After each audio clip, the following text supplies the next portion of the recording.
respect from Devin, you know, going up at 147. There's a lot of needle, I guess, between the pair of you. I guess from what you've seen in camp. Hey, listen, an exciting Devin Haney. Let's sit it right there. I just told you is that if you don't want to fight, then you don't want to fight. There's no clauses, there's no catches, there's no nothing. Yeah. He just capping for like social media. Like he not gonna be like realistic about the situation. Bill Haney has delivered a direct warning to Shakur Stevenson following reports that a Devin Haney versus Shakur Stevenson fight is finally in agreement. Shakur Stevenson. I told y'all Dev will beat the shit out of Shakur Stevenson. Yes, but did you talk to turkey out of the sheet? He gonna beat Rockstar Shakur? Beat the shit out of Shakur. Rockstar, he gonna beat the shit out of Rockstar Shakur Stevenson. Beat the shit. Shakur's no different than everybody else. They're all really good. Devin is special. He has the style, he has the confidence, he has the ability to navigate his own career in a way that he's able to fight all of them, and he fares a great chance against all of them. That's something that's special. That's something that's rare. Speaking with confidence, Haney emphasized that Shakur will be facing elite speed, top-tier defense, and championship-level experience. He promised no shortcuts, only a punishing test that would expose any weaknesses on fight night under the eyes of the entire world. What's your thoughts on Shakur saying he not fighting Dev unless he got a rehydration clause? Shakur, man, honestly, you know what I mean? Because, you know, I can pop it on channels and like that and do that, you know what I mean? And we can have fun with it. But, you know, over here on the Boxing Voice, right, I want to ask, in or around the division, every bad motherfucker around Devin has gotten an offer to fight, or they've been in the ring, or, I mean, who else has that happened with? All the fights that the people want to see Devin fight, the person that got either a contract or Devin and got in the ring with him. Can we say that about anybody else? The long-anticipated showdown between Shakur Stevenson and Devin Haney has become one of boxing's most discussed potential super fights, with years of history, tension, and negotiations behind it. To consider though, like, because I think people say this narrative was like, yo, if you know you could beat him, just fight him. Yeah, but why would I fight this nigga for the least money that I could get when it's like, okay, cool, let's go through the WBC, because that's what I did, that they trying to ignore. Right. They gonna ignore that whole part. I said, WBC, y'all do y'all job, enforce the fight, and we're gonna do it that way. They gave him the deadline to figure out was he gonna fight me or fight Regis. That man decided to move up. Yeah. But I really made the WBC do their job. That's what it really came down to. And whatever is that they was gonna offer, that's what it was gonna be at the end of the day. So if they would have came back and said 75-25, would you I would have had no choice. I just try to go around the bullshit that was presented, because that's bullshit. Like, I'm a 2-division world champ. I unified at 130 in one of the biggest fights at 130 pounds. Like, Shakur has stated openly that any potential matchup at 147 pounds would include strict post-weigh-in weight limits. To come to 147, I'm coming there with rehydration clause. I don't even do that. But why am I going up to these guys' weight classes if I'm not planning on going there? So any of y'all want to fight me at 147? Yeah, rehydration. 10 pounds.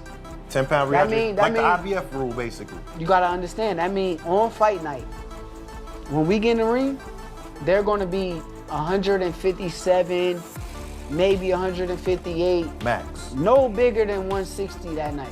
Right. I'm cool with that. So if we could get it like, all right, like the IBF rule, 10-pound rehydration. Yes, but think about it. If there's no rehydration clause, these guys gonna get it up to 170 pounds. Yeah, 175. I'm in the 140s on fight night. Yeah. So if I'm 140, they 170. Bro, I'm not, what am I in here wrestling around? Bill Haney, however, remains firm on opposing rehydration clauses, stating he will not accept any weight-related restrictions for Devin Haney. This creates an immediate obstacle if Shakur insists on such conditions during negotiations. Fight you guys are seeking, or are you leaving it alone since he's saying that it would require Devin to get a rehydration clause? Is that something you're willing to get on a phone and discuss how many pounds exactly? Well, when you're speaking about Debo, you might hear a whole lot of that's inconsistent with things that you say about normal fighters. When you talk about a generational talent like Dev, you would expect those that are elite to look to have, to be on a level playing field. What you weigh is what you weigh, and how you get down the next day is, it is what it's all about, and that's what that. Bill Haney has also rejected the idea of catch weights, maintaining a consistent stance against rehydration rules or weight stipulations that could diminish Devin's natural size advantage. Do a catch weight, which is what he wants to put on. Not a catch weight, but a rehydration, which is what he said it would require in order for him to fight Devin. No, what he said was that he doesn't do any negotiation. He has a management team that does it, and let's just stay and keep it right there. Everything that he's saying, he's not going to 100% stand on it, because he says he doesn't negotiate against himself and refers back to his team. So I can't take any of that serious, especially, like I said, given an opportunity that you understand that he says that based on Conor Ben doing something that he felt might be unfair and putting it on Chris Eubank. Analyst Bruce Creighton shared his belief that Shakur Stevenson would outbox Devin Haney by mastering distance, timing, and angles. He argued that Shakur's footwork, defense, and ring IQ could neutralize Haney's jab, limit exchanges, and turn the fight into a high-level chess match. Not just my family, but 47 between him and Devin. Shakur. That's a tough fight. I like both of those styles together, but I do think that Shakur is just more defensively sound and aware. It's possible that Shakur may win that fight. I feel like he's a problem for a lot of guys because of his style. But Devin and both of those styles together, that's a great matchup. And I don't know.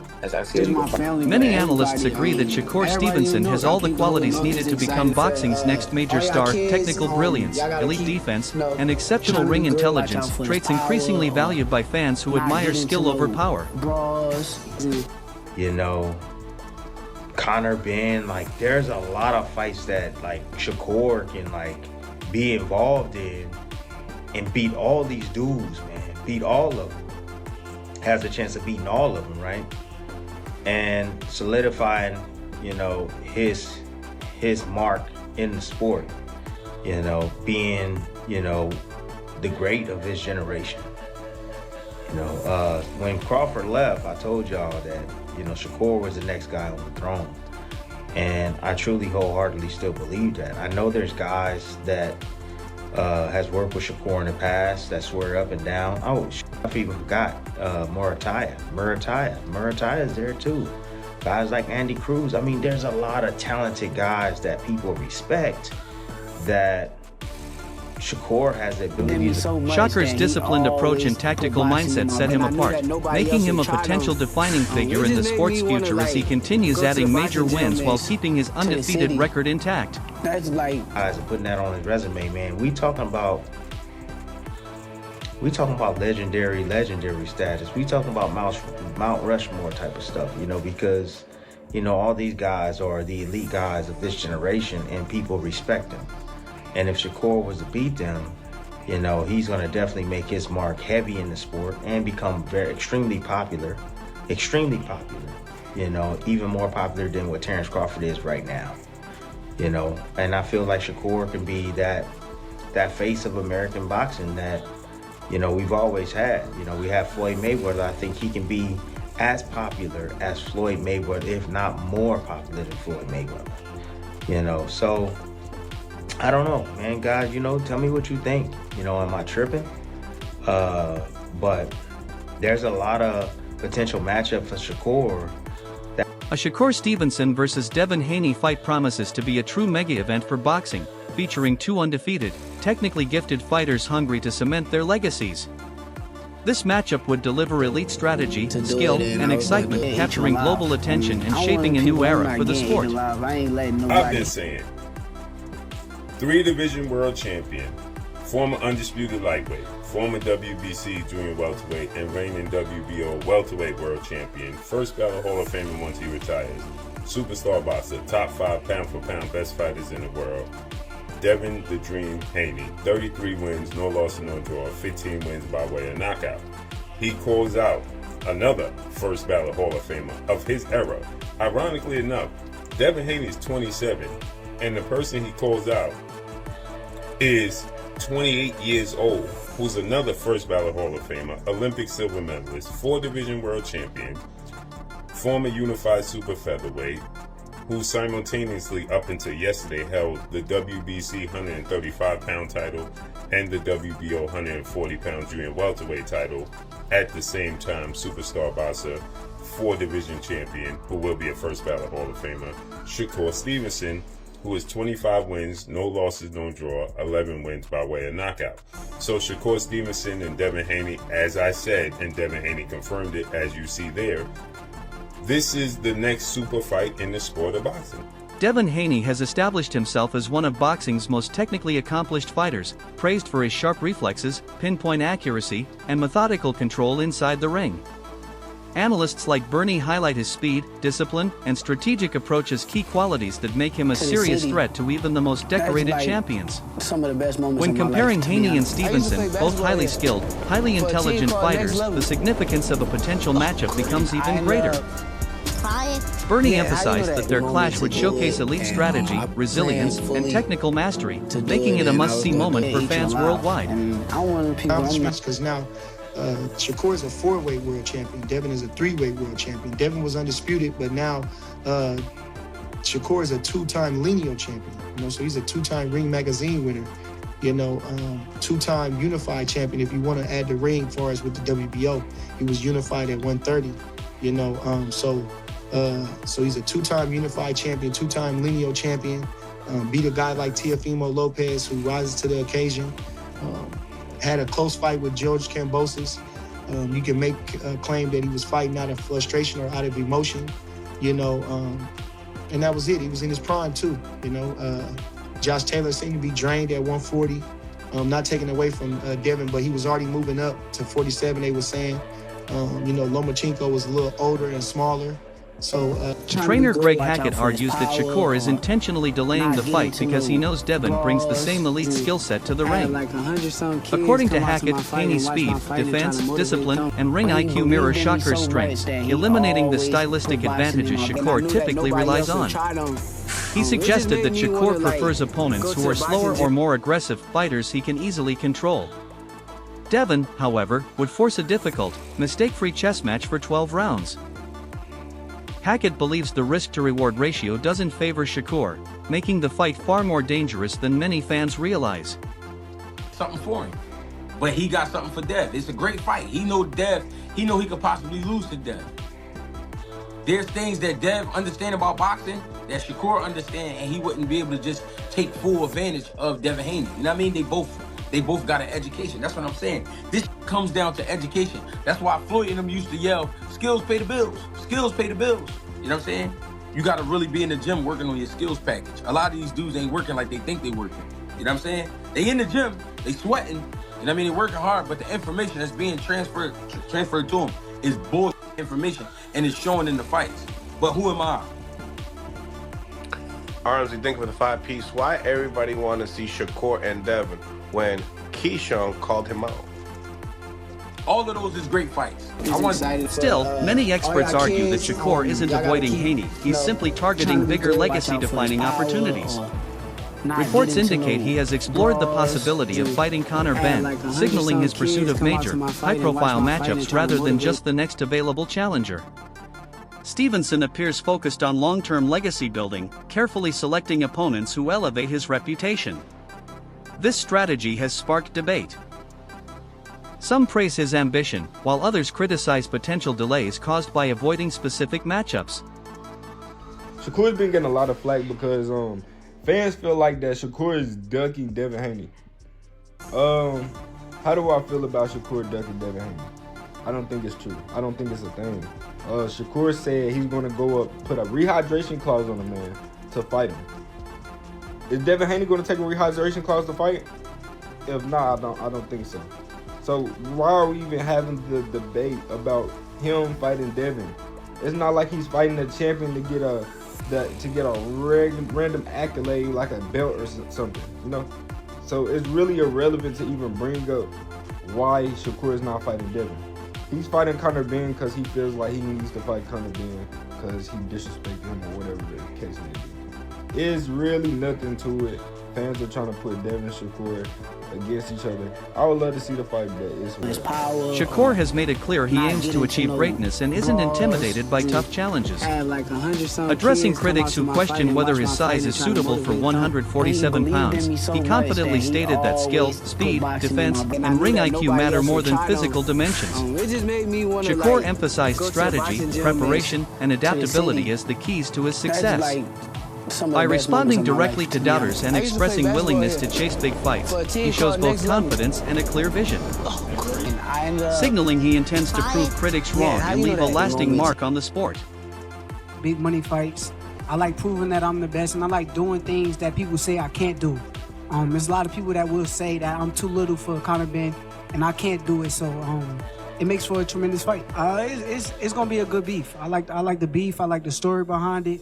And it's a tremendous fight. Just wanted to follow up on the Conor Benn conversation. I saw him after the fight, and I just asked him, I said, hey, would you agree to that rehydration clause? And he said, F no. So my question for you is, how does that fight get made then? If he's not going to agree, then we probably don't fight. So he just wasted time. We'll see, but I'm a businessman at the end of the day. And like I said, he did a rehydration clause with Chris Eubank. Chris Eubank was in the ring half. After his impressive recent performance, Keyshawn Davis has also called out Devin Haney. Davis, known for his fast combinations and relentless pressure, made it clear he is ready to challenge one of boxing's top talents. Analysts note that Davis's skill set makes him a dangerous matchup for any champion, including Haney. Fans are now eager to see how Davis's aggression would match Haney's precision if the fight moves forward, setting the stage for a high-stakes, career-defining showdown. A bright enough star that he'd be willing to take, because, you know, as a businessman, risk reward, you think you bring enough to the table that he'd want to take the fight? He would take the fight? Hopefully, bro. I hope he would take the fight. In terms of answering your question, a bright enough star, he's already entertaining me on Twitter and social media and stuff like that. So I guess he sees some money potential in this fight right here. But what I would like to do is I would like to become champion. Because that just speaks for itself. Once I come to the champion with the table, you can't play with me. You know what I'm saying? Like, everybody know me. People know me. I can go to the UK and sell. Like, I can go anywhere and sell. My first main event, I sold 10,000 tickets. I sell, period. You know what I'm saying? That's why he's entertaining me, because I am a star. But when I come with that world title, whether I beat Dalton Smith or I go move up the weight and beat Lewis Crocker, Devin Haney has stated he is willing to face Keyshawn Davis without any special conditions. Bill Haney echoed this, reaffirming Devin's preference to fight at natural weight without restrictive rehydration or catchweight rules, a contrast to reports surrounding Shakur's preferences. Davis, meanwhile, has addressed past frustrations from his early career when he felt underestimated, but both fighters are now focused on legacy and growth. Their dynamic reflects how boxing is shaped not just by talent, but by history, strategy, and calculated decisions. As anticipation grows, a potential Haney versus Davis bout promises major implications for both fighters' futures and reputations. This man Davis, as I said yesterday, he fights and beats Keyshawn, then guess what? It makes the fight with Shakur and Devin that much bigger, right? Because it's a redemption, it's a storyline, so on and so forth. Devin has history, sparring session. We know the history, right? So Devin Haney wants that fight, as we know. This is not a surprise. This is what Devin Haney does. No stipulations. As father trainer and manager Bill Haney stated yesterday on the Boxing Voice, he stated, why we have to have stipulations, roadblocks. We ain't trying to do that. Devin moved up, so he don't have to drain himself. Why would he have to drain himself? Right? Nonetheless, Shakur wants a 10-pound rehydration clause. Keyshawn the Businessman Davis, as you're going to see right here, he explains why he don't like Devin Haney. Because, and people are asking me and sending me, this is an old clip that Keyshawn did with Wallow and Gilly, and people are asking me my thoughts as resurfaced because obviously the Devin Haney, Keyshawn Davis, you know, saga has started. Like it, comment it, subscribe to Fight Vault Boxing Glove.